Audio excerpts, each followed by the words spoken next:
السلام علیکم ورحمۃ اللہ وبرکاتہ۔ ایک دفعہ کا ذکر ہے کہ ایک شہر میں ایک عورت رہتی تھی جس کا خاوند وصال کر گیا۔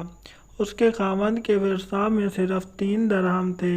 اس بیوہ کو کافی مشکلات کا سامنا کرنا پڑ رہا تھا۔ اس نے وہ 3 درہم پکڑے، بازار میں جا کر ایک اون دیکھا، وہ اس کو پسند آ گیا تو اس نے اس اون کو خرید کر گھر لے آئی۔ چند دن گزرنے کے بعد اس نے اس اون کو بیچ دیا جس کے اس کو 5 درہم ملے۔ 2 درہم سے ضروریات زندگی کے لیے چیزیں لے آئی اور 3 درہم کا پھر ایک اون خرید کر لے آئی۔ اس طرح سے وہ اپنی اور بچوں کی زندگی گزارنے لگی۔ ایک دن ایسا ہوا کہ وہ بازار سے کچھ اون خرید کر گھر آئی۔ اون کو رکھ کر بچوں کو کھانے وغیرہ دینے میں مصروف ہو گئی تھی کہ ایک پرندہ اڑتا ہوا آیا اور اس کے اون کو اٹھا کر اڑ گیا۔ وہ اون اس عورت کے رزق کا ذریعہ بنا ہوا تھا۔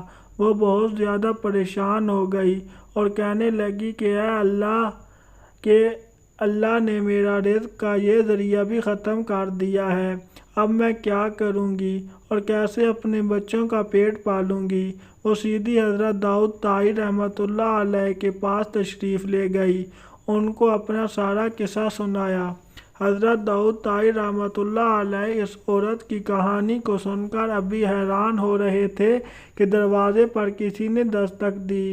دروازے کو کھولنے پر 10 آدمی کھڑے تھے۔ آپ نے ان آدمیوں سے پوچھا کیا بات ہے؟ انہوں نے بتایا کہ ہم سمندر میں سفر کر رہے تھے کہ اچانک ہماری کشتی میں چھوٹا سا سوراخ ہو گیا اور کشتی میں پانی بھرنے لگا۔ ہمیں اپنی موت یقینی ہو گئی تھی۔ ہم سب نے مل کر اللہ تعالیٰ سے دعا کی کہ اے اللہ ہم کو اس مشکل سے نکال دے، تو ہم سب مل کر 10,000 درہم صدقہ کریں گے۔ ہم اللہ تعالیٰ سے یہ دعا کر رہے تھے کہ ہماری کشتی میں کسی پرندے نے اون کا ایک گولا پھینک دیا۔ ہم نے اس اون کے گولے کی مدد سے کشتی کے چھوٹے سے سوراخ کو بھر دیا اور اس کے اوپر صندوق رکھ دیا۔ اللہ اللہ کر کے ہم کنارے پر پہنچ ہی گئے۔ اس طرح ہم اس مشکل سے نکل کر آپ کے پاس یہاں آ گئے ہیں۔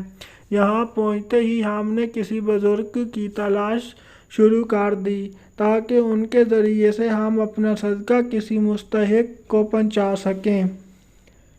ہم کو یہاں کسی کے بارے علم نہ تھا کہ ہم نے کسی سے ایک بزرگ آدمی کا نام دریافت کیا تو انہوں نے آپ کا نام ہمیں بتا دیا، اس لیے ہم سب آپ کے پاس آ گئے ہیں۔ یہ لیں 10,000 درہم اور جس کو آپ ان کا مستحق سمجھیں اسے یہ رقم عطا کر دیں۔ حضرت داؤد طائی رحمۃ اللہ علیہ ان لوگوں کی باتیں سن کر بہت حیران ہوئے اور ساتھ ہی ساتھ بہت خوش بھی ہوئے۔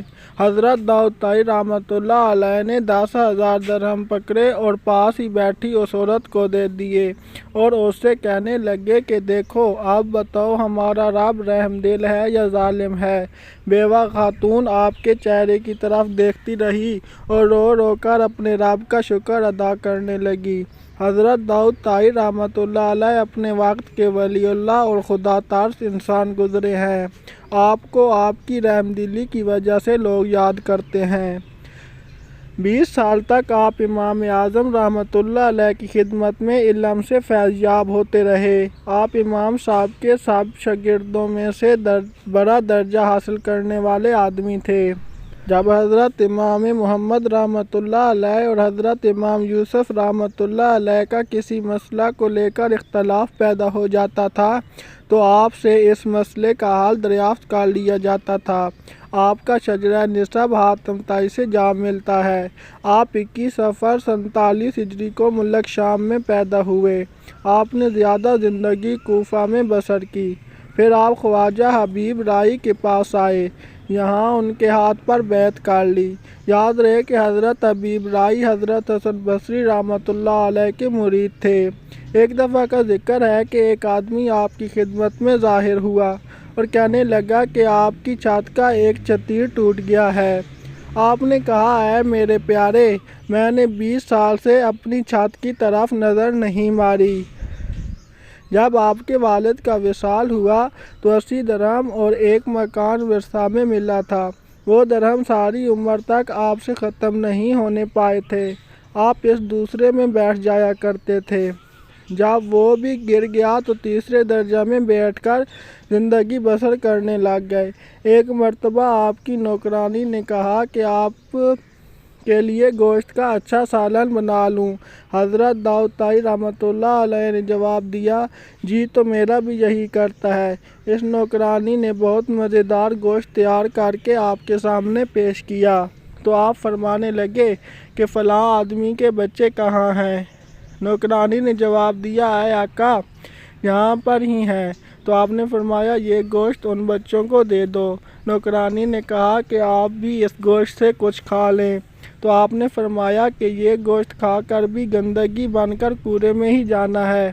اگر میں یہ کھانا یتیموں کو کھلا دوں گا تو یہ اللہ تعالیٰ کی بارگاہ میں مقبول ہو جائے گا۔ سارا سالن یتیم بچوں کو بھجوا دیا اور خود معمول کی عام خوراک کھا لی۔ سبحان اللہ۔